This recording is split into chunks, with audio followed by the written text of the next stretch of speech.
I'm Nasreen, and every week we will be joined by an exciting guest from the world of sport. You will have the opportunity to ask any questions that you like. So this week we're joined by hoop triathlete Helen Jenkins, and I'd like to give a massive thanks to Hoob for making this happen. Now, Helen shouldn't need much introduction, but she's a two-time ITU World Champion, and she's also competed in 3 Olympic Games. So some of you might have even been there in 2012 in London when she achieved the highest Olympic triathlon position out of any female British competitor when she came in 5th place. So she's coming back from a 4-year break, which has been pretty eventful. She has had 2 children, and she's had 2 spinal surgeries as well. Yep. So hopefully we'll hear a bit more about those. She's back with some big goals. So if you want to ask any questions, do please leave it in the comments below. So Helen, thank you so much for joining us today. Thank you for having me. Yeah, are you good? Yeah, I'm really good, thanks. Yeah, this is my first Facebook live chat, so it's exciting. Yeah. Wonderful. How exciting for you. Well, I'm sure. Yeah, I'm sure we always get some great questions from our audience. Whereabouts are you, and who are you in lockdown with? So we live in South Wales. I'm in lockdown with my husband. So we live in Bridgend, which is kind of in between Cardiff and Swansea, and lockdown with my husband Marc and our 2 children, Mally, who is just over 2.5, and Max, who's going to be 1 in a couple of weeks. Oh my goodness. So 2 kids, and Marc's your coach as well. How is it being locked down with your coach? Is he working you hard, or? We're kind of used to it. You know, spending a lot of time together. I mean, it's pretty intense at the moment. Obviously, there's no sort of out. There's no escape. There's no help with childcare, so it's kind of pretty full on. But no, it's good, and we've been doing really well managing the training, because we are, you know, really restricted with any sort of help. So we have a little schedule like the day before of who's going to train at what kind of time, and who's going to look after the kids, and what we're going to do, and that's really helped us. But yeah, it's really hard to kind of have any sort of plans at the moment in terms of, you know, long-term goals or even them. So with our coaching, with my training, I'm trying to kind of set some small goals, and I went a bit crazy for a few weeks and did loads and loads to kind of chill out a little bit and kind of think, you know, it's ages till we're going to be racing, so let's just kind of break it down into like little sections and have a few small goals as we're going. Superb. So yeah, so not quite full on, I guess. But no, not full on training, not like we would have been. I mean, we're in the middle of the season now, so it's a really big adjustment, I think, for everyone. I mean, obviously, it's not sport in the context of what's going on is not not a hugely important thing, is it? But it's just everyone just readjusting what they're doing at the moment and trying to make the best of the current situation. Absolutely. So, as I mentioned before, we've managed to get you here with us today thanks to your sponsorship with Hoob. How long has that been going on? I was just working it out, actually. I think I've been with Hoob since 2014, and I can't tell you how supportive they've been as a sponsor. When I got pregnant in 2017, after sort of the Rio Olympics, I'd kind of wanted to have a baby, and luckily we fell pregnant, and Hoob were pretty much the only sponsor that stuck with me through my pregnancy. A lot of sponsors. I didn't have contracts with them at that time, but I had contracts ready to go, and when I told them I was pregnant, that was it. The contracts were gone. So everyone apart from Hoob, brilliant. They stuck with me through back surgery. So they've definitely been one of my most supportive sponsors, and you know, they've got great kit as well. Like, it's, you know, the wetsuit, I love their new suit and swimming in it, and I'm one of the only lucky ones that's actually had 1 race this year, so I've been lucky enough to get to wear my wetsuit in a race. And you did all right, didn't you? It was the Dubai 70.3. Yeah, 70.3 Dubai, and I wasn't 100% fit for it. I've had a really long time off. That my training was going pretty well, so I was like, I need to commit to a race to really focus me, get me ready to almost kickstart the year. So I went there not expecting too much, and I came fourth, so it was a really solid result. But I'm so glad I went and raced, because who knows when the next races are going to be. Yeah, but you definitely kind of had a strong comeback after that long. After having so long off. My last race was at the end of 2016, and so it was a really long time. Yeah, almost 4 years. Not quite 4 years, but almost 4 years.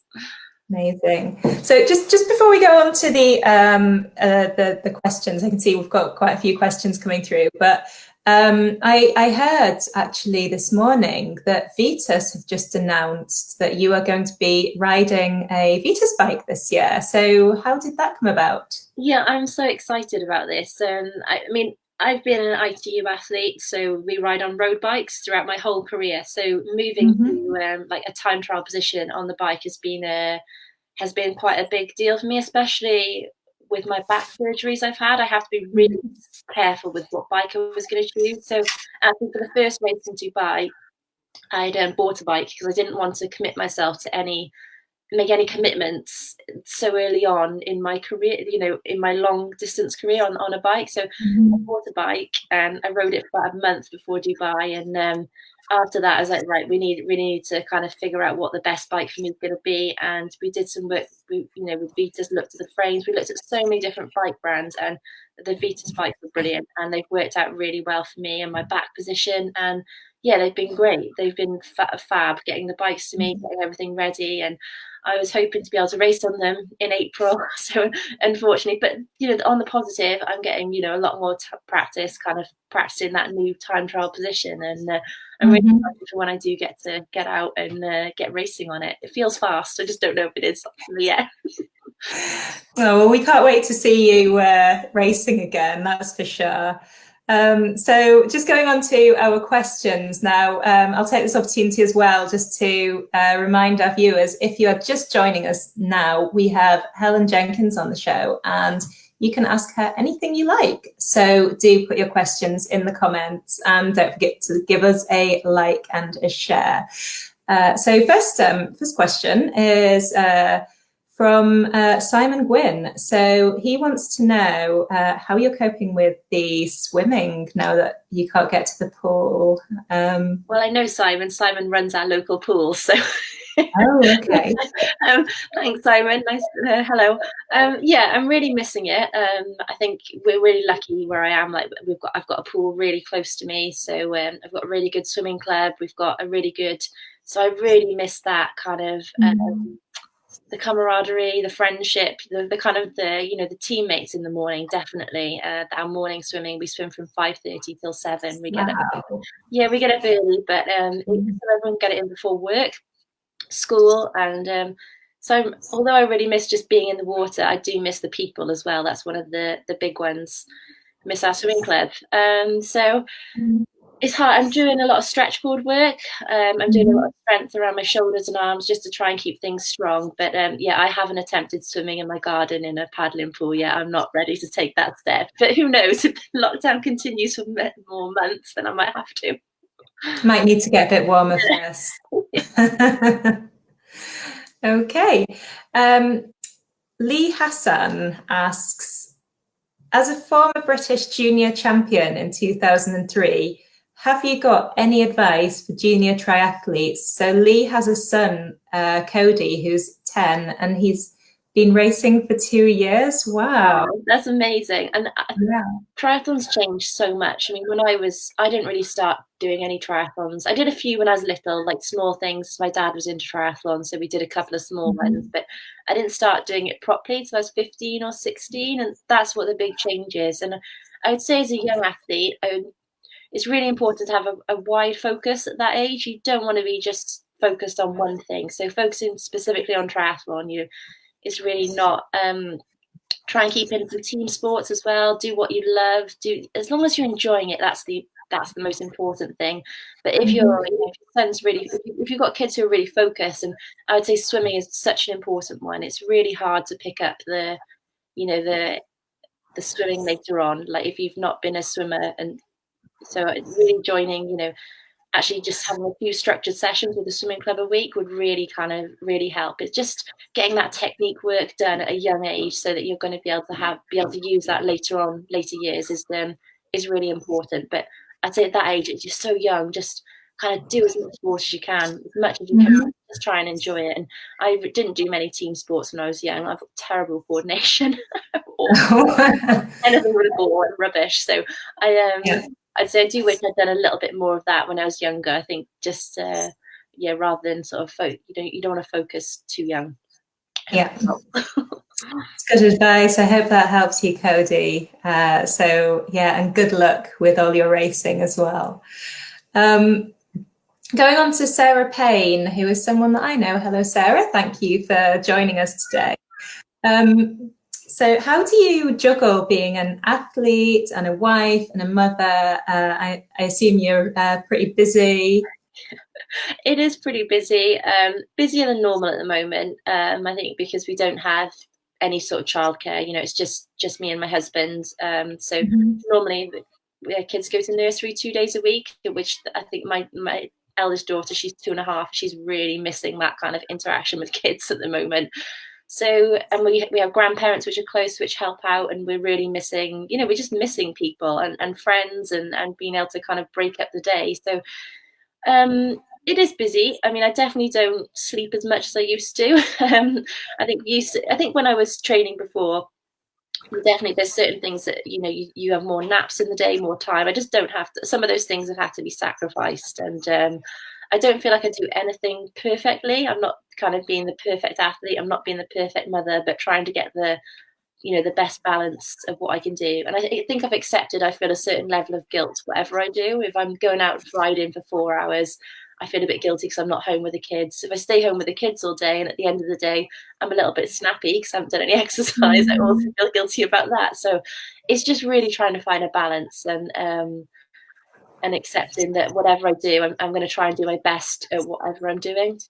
That's the best way for me to manage it. Also planning. Like I really try and plan ahead a little bit. I try and just simple things like try and plan our meals, what we're going to eat. We always cook loads of whatever we're eating and freeze it to save time later on. And yeah, I make the most of when our little boy he's almost 1. So whenever he naps, I really try and make the most of that time and give my daughter a little bit of one-on-one time and kind of, or if she's doing something else, like use that time to kind of prep for whatever else is happening the rest of the day. Very good. Have you found much time for baking? Because that's I your hobbies that you list on Instagram. I know I don't bake as much as I used to, but now Mally's like 2.5. I do quite a lot of baking with her, so we do a lot more fairy cakes than I used to. She loves making cakes, and she's so into pink. I don't know where it's come from. So we always make pink cakes with pink icing and pink sprinkles. So everything's kind of pink. But we tried some new ones yesterday. We had bananas which were going off, so we did banana and chocolate. So banana and peanut butter flapjacks, and they are really good. But we must have had I should have put a bit less. We ran out of honey, so I put a bit of golden syrup in. I probably should have put a bit less. They were pretty good, but very nice. Yeah, maybe need to limit those, I guess. Okay. Paul Markham, he wants to know how tactics developed and become a bigger part of triathlon racing. Especially.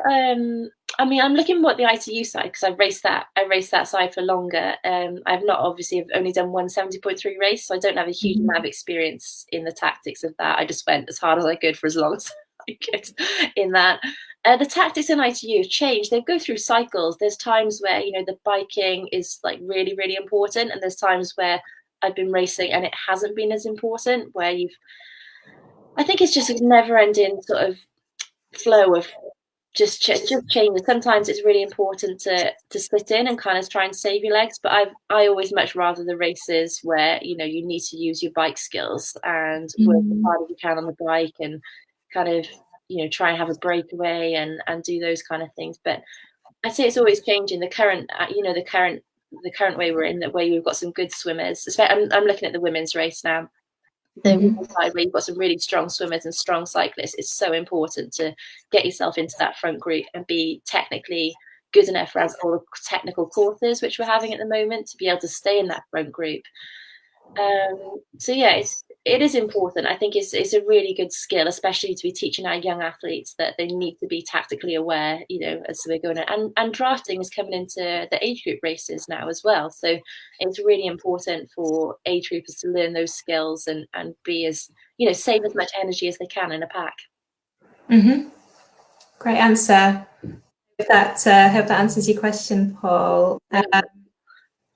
So Damien Winnery, he wants to know what you consider as your career highlights so far. I don't know. It's been a long time. That earlier question said I was junior champion in 2003. I'm like, oh my god, that's really old. That's a long time ago. I think my career highlights are definitely qualifying for all 3 Olympics. I never had any of my best races at the Olympic Games. I think one of my best memories of racing was when I qualified for the 2012 Olympics. I won the test event in London in Hyde Park in 2011, and you know, all my family were there, which is so rare because we do so many races around the world. So to have you know, my kind of family there watching and kind of almost tick the box to qualify for London 2012, which was so special, being a home Olympics, that was a really big highlight for me. Highlight in terms of my best performance would probably be at the start of 2012. I did a race in San Diego, and it's like the fastest I've ever run.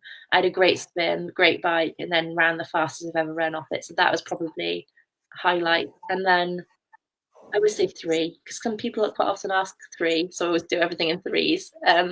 My third one would be qualifying for the Olympics in the start of 2016, because I'd had a really rough few years. I'd had, you know, 2015 was kind of awful, and I won the race. I won the World Series in the Gold Coast at the start of 2016, and I don't think I realised, but until I stood on the podium and was given my medal, I was like, I'd never actually thought I'd do that again. I didn't think I would. I just thought kind of maybe that part of my career was over. I wasn't going to be kind of on top of a podium again. So I think to actually kind of get on top of a podium and have a brilliant performance was, it was really special. I think when you prove yourself wrong, I think it's always good, isn't it? It means a lot. Yeah, I mean, I was reading about some of your achievements, and I was just like absolutely astounded. I just in case anyone just if people don't know, 2012 you had a knee injury leading up to that Olympics, and you were barely able to train in the weeks before. How was that? Because that was your best ever Olympic finish, right? Yeah, it was. I mean, I was in great shape at the start of 2012. Like I say, one of some of my best ever performances, and I got an injury at the start of May, so we had, you know, months to go until the Olympics, and it was a lot of knee pain. It ended up being my back, which was the problem, which is why later I had back surgeries. But it was. It was probably the hardest few months of my life, really. Just trying. I was one of the favourites for home Olympic Games, and I was unable to train. I was unable, and I look back at that, and I see I've never watched the race back, but I see I've seen pictures of me like before the race and stuff, and I think I don't know how I actually kind of dealt with all that pressure and went as well as I did.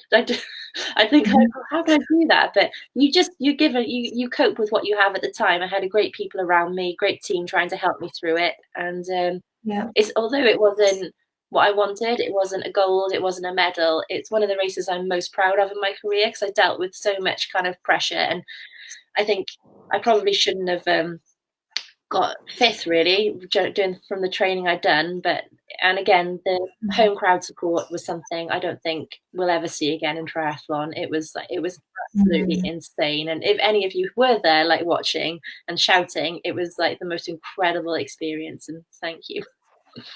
Yeah, it was just unforgettable, wasn't it? Yeah, absolutely. I mean, I'm just absolutely amazed about that.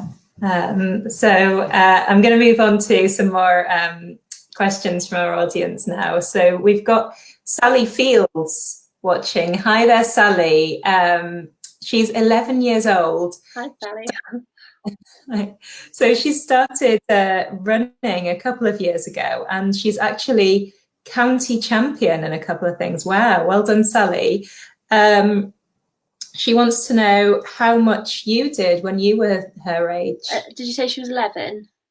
She's 11, yeah. Not a huge amount. I was really, really into swimming. It was my sort of definitely my love. I'd been taking swimming from a baby. My parents took me then to lessons. So, and I wanted to be like an Olympic swimmer. I was never going to make it. I was like really, really not good enough. But I loved it and I took it really seriously. But I also did kind of all the school sports as well. I did like cross country in school, and I did netball, which I really enjoyed, but I said I wasn't the best at it, like, given my coordination levels. But I wasn't doing like really sort of structured training. And I think if I had there was no sort of triathlon clubs for kids around when I was that young. I think if there had been, I probably would have got into it a little bit more. But it was just swimming was definitely the main one for me. And I think I used to train about 3 or 4 times a week, so not a huge amount compared to what a lot of there is access now for a lot of young kids to do a lot of training really young, and that really wasn't around when I was young. So I think in a way I'm quite glad it wasn't, because given my nature to take everything very seriously, I probably would have burnt out by the time I was 15. So I'm quite lucky that I wasn't I just did it because I loved it. I didn't do it because there was like loads there for me to do and I felt like I had to do it. So Sally, that was a great question. Thank you. Thank you for joining us. And I hope your triathlon career goes well.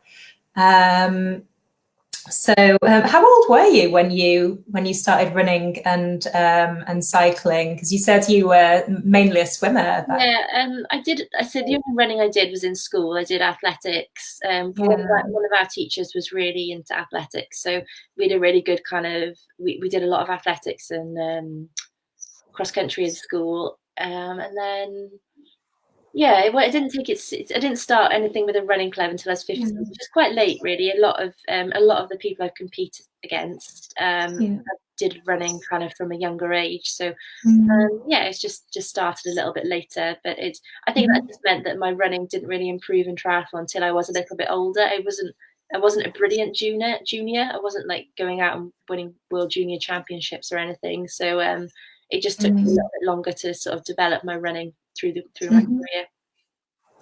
Great. Our number one fan, it seems, is joining us. Jack Wiggle. Apparently that's his real surname. I'm assuming he's our number one fan because he's called Jack Wiggle. He's said, greetings from Twin Town. Great to see you back and competing. Any chance of 10B Ironman? Yeah, I think every year I watch Hawaii and I love it. Like, I love the build up, I love the hype, I love watching, everyone's videos beforehand and the prep. And then after 2 weeks, I'm like, that's a really long way. After the hype's faded, about 2 weeks later, I'm like, for 2 weeks, I'm like, yeah, I'm going to do Hawaii. I'm definitely going to do it. And then it kind of fades. So, I think I'd love to have a good crack at the 70.3 races and try and do those. Obviously I was hoping to kind of come back and have a good year and get some racing in this year, but obviously that's not come off. But you never say never, but a lot of mine's going to be depends whether my back can take it. I had a fusion in the start of 2018. So 2018 I had a L5 S1, so that's right at the bottom of your back. That's all fused, screws and plates kind of all stuck in there now.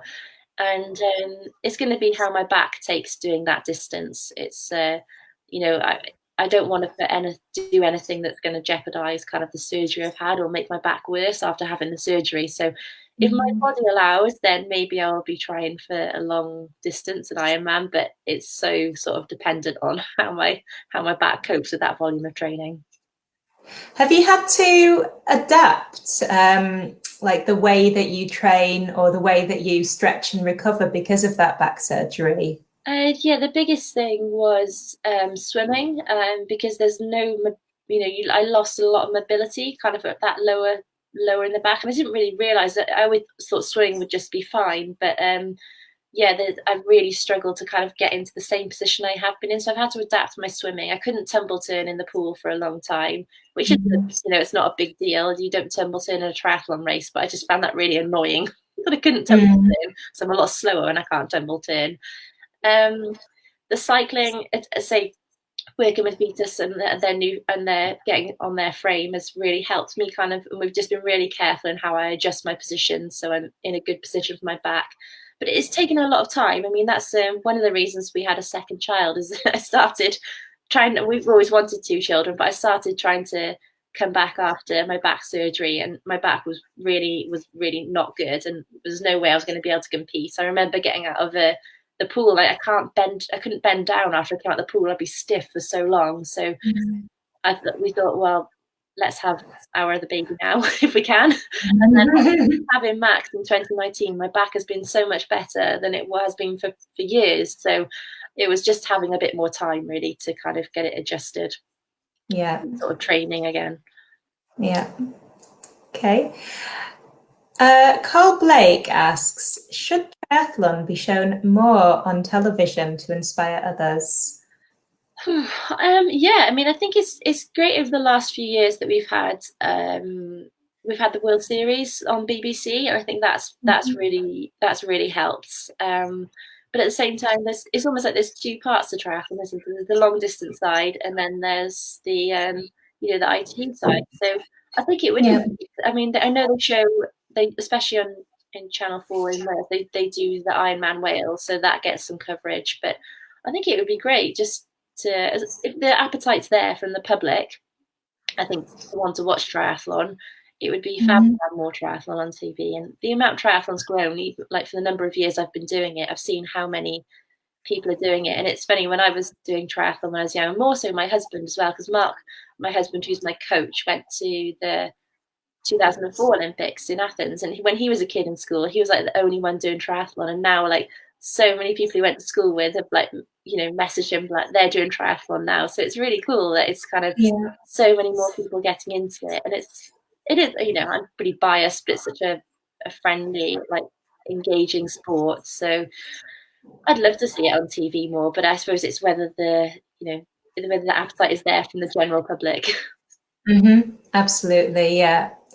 I think I think when it's been sort of Olympic years, it's definitely shown that. Yeah, and I was so lucky to be, like, doing well that year before, that 2011, that year leading into kind of a home Olympics. It was it was such a great time to be doing triathlon in the UK. It was it was brilliant. I think it's built since then. I think more people, and it's one of the nicest things that's happened to me, is people have come up to me after watching it and said, I saw you race on TV and now I'm doing triathlon. I think that's just such a, like, amazing thing to have actually inspired someone to kind of take up a sport and almost kind of change a bit of direction of their lives, like to kind of commit to something and do it just because they've seen you do it on TV is amazing. That's such a compliment. Yeah, that must be so wonderful. Such a wonderful feeling.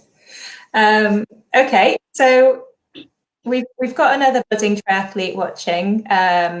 So Sarah Jane Bird, her daughter Katie, is 15, and she's doing really well keeping up with her training. So Sarah just wants to say she's very proud of Katie. But how would you advise her and others to train right now in order to stay well and not affect the immune system? I think it's a really good question. It's a really big balance at the moment, because you think we just don't know when racing's going to start. So it's a bit like the winter season, but the off season. You want to train, progress, but you really don't want to put kind of you don't want to compromise your immune system. So I would say you want to have a good program which allows time for rest and recovery.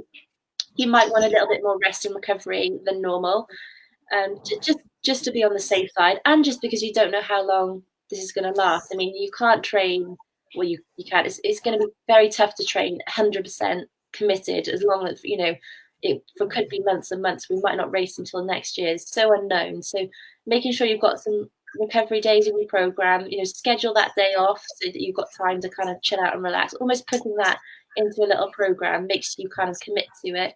And nutrition as well around your training, making sure you're getting recovery foods in after you've done if you are going to do a bit of a tougher session, making sure you're sleeping well. If you do have a few, bad nights, you're not feeling 100%, you've had a few rough nights sleep or doing a lot of schoolwork, don't worry about taking a day off. Don't I think this is speaking from experience with somebody who, when I was young, took it very seriously, didn't like it. If it was down on my program, I really wanted to commit to it and do it. But sometimes it's good just to kind of, actually take that time off, recover, and then get ready for the next day. It's a hard thing to do, but I think make sure you're following your training program.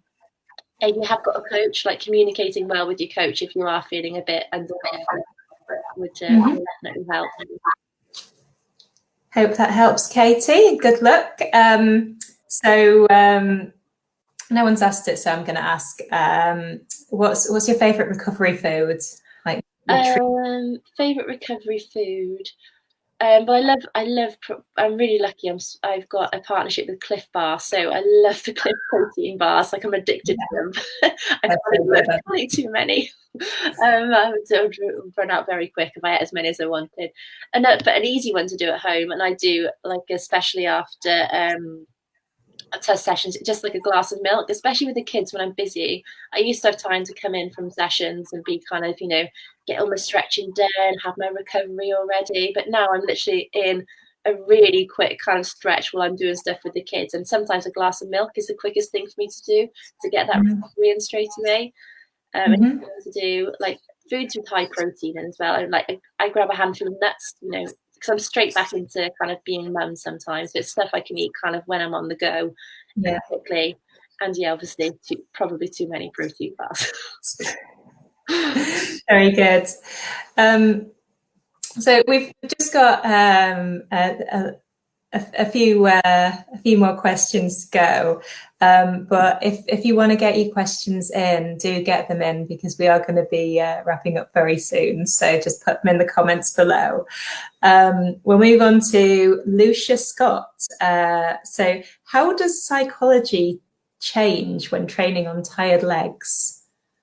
It does change so much, doesn't it? I think you go out for a run, or you're on the bike and you've got fresh legs. You feel so good sometimes, like you're just bouncing along, and it's easy on days like that. And the days that it is harder are the days where you've got tired legs from the day before, and they're sometimes the most important days. And one thing I always think to myself, you don't have to feel good to be going well. I mean, you can feel absolutely awful, but sometimes you're actually still moving well. It's really important to kind of sometimes not pay too much attention to how your body is responding. And if you do feel rubbish, then just to kind of keep going and get through it. On days like that, music helps me. I don't always run with music or train with music, but on the days where I'm I know I'm going to have sort of tired legs and not feel brilliant, then music really helps me kind of get through. And sometimes accepting it's not going to be as good as you want it to be. I've done some, especially the bike sessions. If I'm really tired on the bike, I know that I'm not going to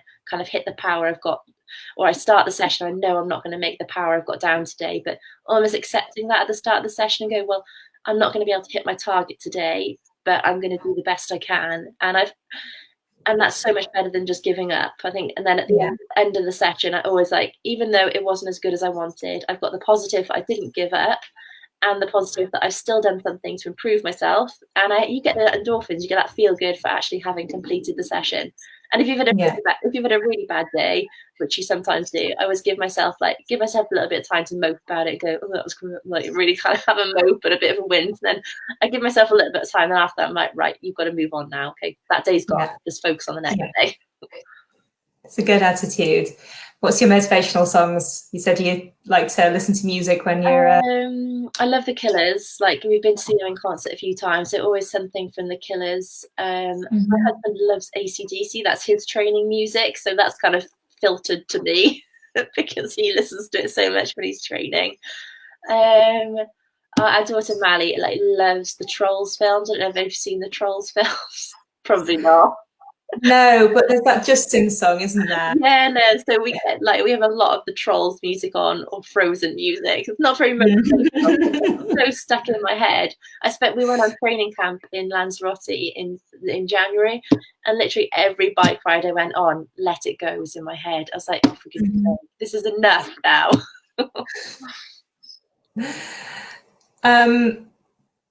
Okay, moving on to another question. So Beckett wants to know, do you ever run fasted to get used to running on empty? I used to train fasted a lot.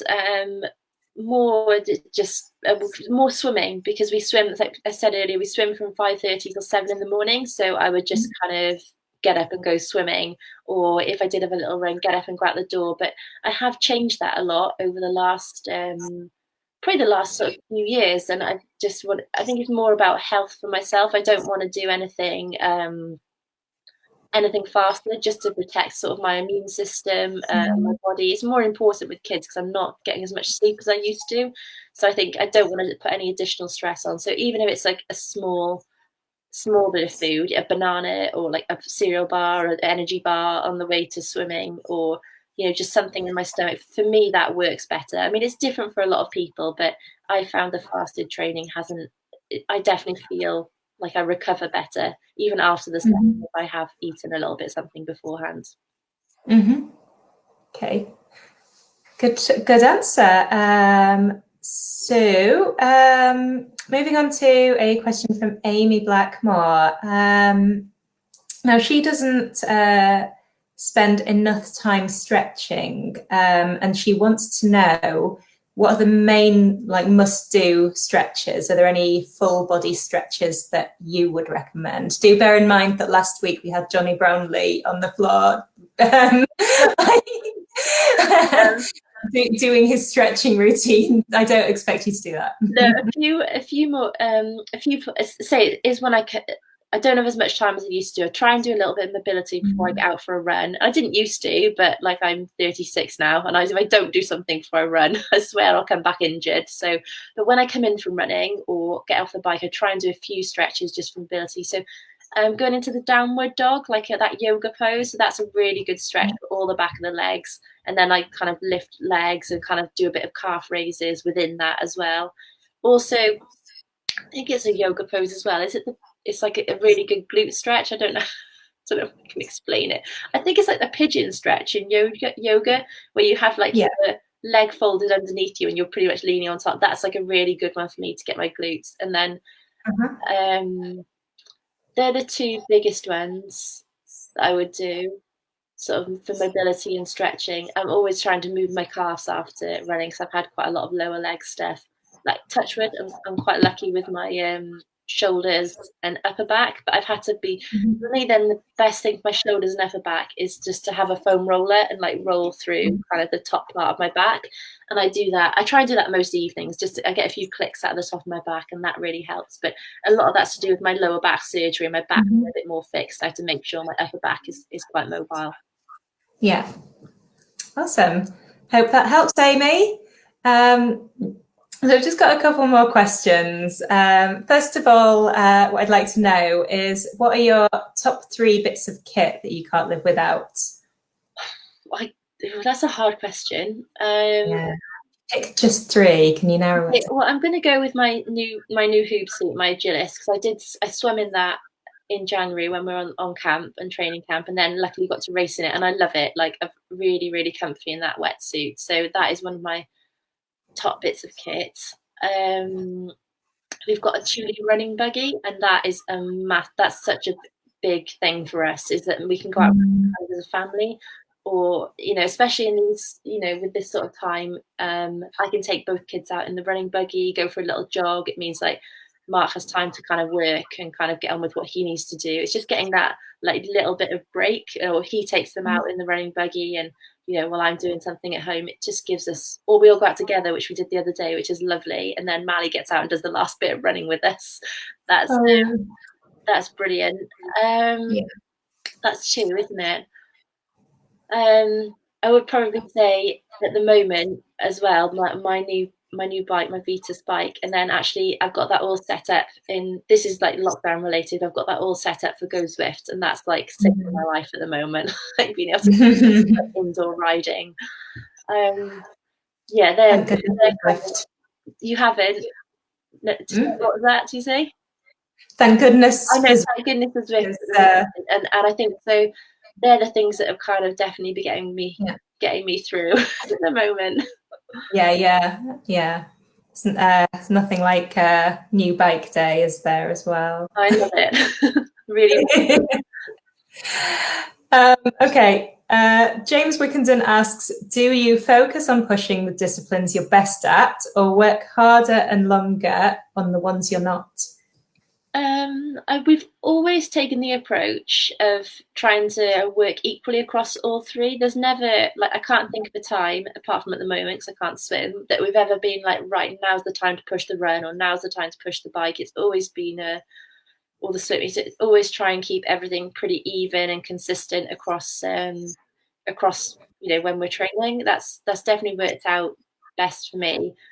It's like having that balance is always good. I think for me, especially if I think, oh well, we need to improve the running, then I'm so likely to get injured because I'll do too much running. So it's kind of injury prevention that way for me as well. We'll have times that we'll focus more on specific. So like at the moment, because I haven't raced for so long, I've had a bit of time. I had to have a bit of time off after Dubai because both the kids got chicken pox and then I got sick. So the March is a bit of a write-off really with training. I'm really trying to focus on like doing quite a lot of sessions on the bike just to get my power back up, try and really kind of get that top end power back, because I've definitely lost that over the last couple of years. So I'll have a bit of a focus like that, but not specifically on one discipline. Okay. Simon Burdock wants to know, what training alternatives can you offer for not being able to swim? I know we touched on this a little bit earlier. Yeah, honestly, I'm not the most motivated to be. I hate doing stretch cords and stuff. Gym is not my favorite part of the training program, and I'm quite weak in my upper body, so it's not something I enjoy, but I'm forcing myself to do. I do my stretch cords, I've got them sort of set up so they're like there and I see them every day. I'm like, so I have to do them then. I'm a bit more committed to doing stretch cords, and that's a bit of strength there. Keeping the mobility, I mean, I'm quite lucky, I'm quite flexible anyway, but if you're not very mobile, especially keeping that mobility in the shoulders, swinging them, keeping that kind of stretch and rotation around the shoulders will help. I mean, and I think one of the biggest things is when you do get back in the pool, I wouldn't jump straight back into the full amount of swimming you were doing before. I think I'm definitely going to try and kind of, I mean, I don't know what we're going to be able to do, when we get back in, or how much the pools will be open, but kind of building in the training. I think if you jump straight back into full volume, you might get a few problems around the shoulders. So definitely gradually phasing back in training when we are allowed to get back in the water. I mean, I hope to get back in at some point, and I'd love to get back in the sea just for a swim as well. But obviously I don't want to at the moment and put any further risk or strain on any services.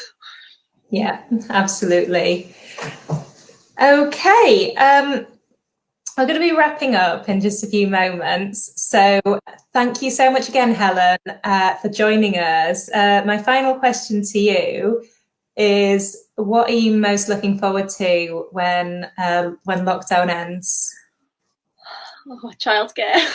That's going to help. I think the biggest thing is like, I really miss like my parents and my parents-in-law as well. Like, one is for the childcare.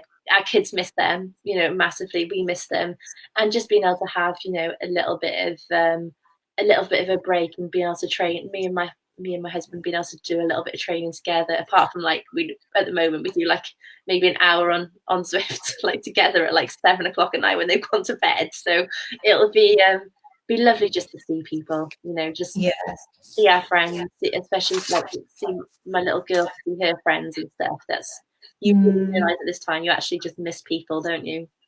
Yeah, it's nice that we've got Skype and Zoom and all of that, but it's not quite the real thing, is it? No, we've got a family quiz tonight, so that'll be fun, like keeping us all interacting together.